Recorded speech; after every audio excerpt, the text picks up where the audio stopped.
Ayan, activated na nga yung ating SP Later in just 3 easy steps and approve agad tayo ni Shopee. Kung hindi pa activated ang inyong SP Later, i-activate nyo na ito dahil malaking tulong ito, especially kung wala pa kayong pambayad sa inyong mga purchases dito sa Shopee.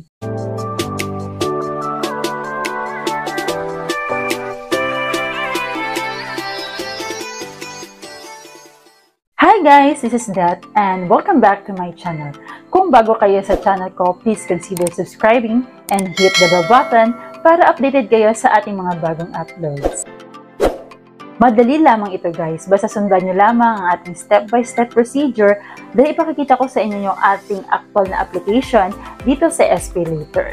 Alam ko excited na kayo, kaya naman without further ado, let's start this tutorial. Ayan guys, madali lamang po natin i-activate yung ating SP Later. Siguraduhin natin na meron tayong Shopee account and let us log in our Shopee account and dito sa menu sa baba, let us click Me. After clicking Me, dito sa My Wallet ay i-choose natin itong SP Later. Pay safely in installments. After clicking that, ay ito po yung lalabas na features. Buy now, pay later, and pay in up to 12 months installment. So bakit kailangan natin gumamit itong SP Later? Maganda po ito dahil magkakaroon tayo ng more time to pay. For example, wala po kayong pambayad, ay magkakaroon pa kayo ng time na makapag-ipon para bayaran yung inyong binili dito sa Shopee. And for sure, secure ating checkout dito mga C kasi pay cashless tayo, low interest, and with no hidden charges. After mo ma-checkout, ay marireceive mo na agad yung goods mo and get your order first and settle payment later. At pwede natin itong bayaran via Shopee Pay, GCash, and 7-Eleven. And now, let us start activating it. So, ipapakita ko dito yung step-by-step procedure ng pag-activate ng ating SP Later.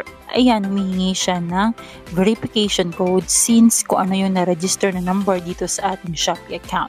So, tatlo lamang yung process na ating gagawin dito. We will upload ID, we will add information, and identity verification. So, kailangan natin mag-prepare ng ID dito.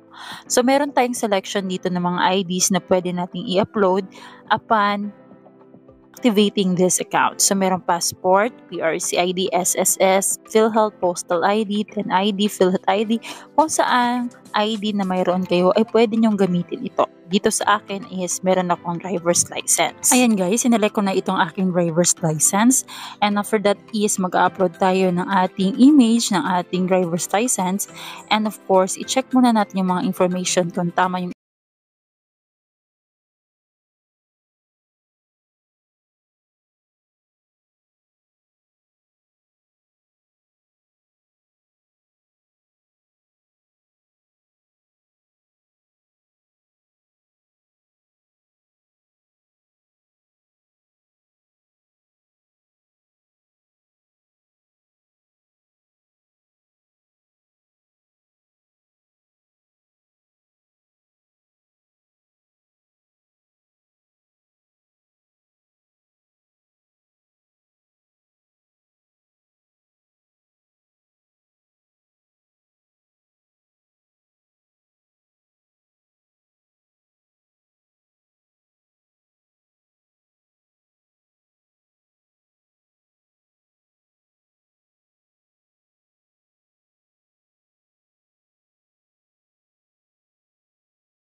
Ayan, activated na nga yung ating SP Later at nagkaroon tayo ng credit limit na 1,000 pesos. Marami nagtatanong kung bakit 1,000 pesos lang yung ating credit limit.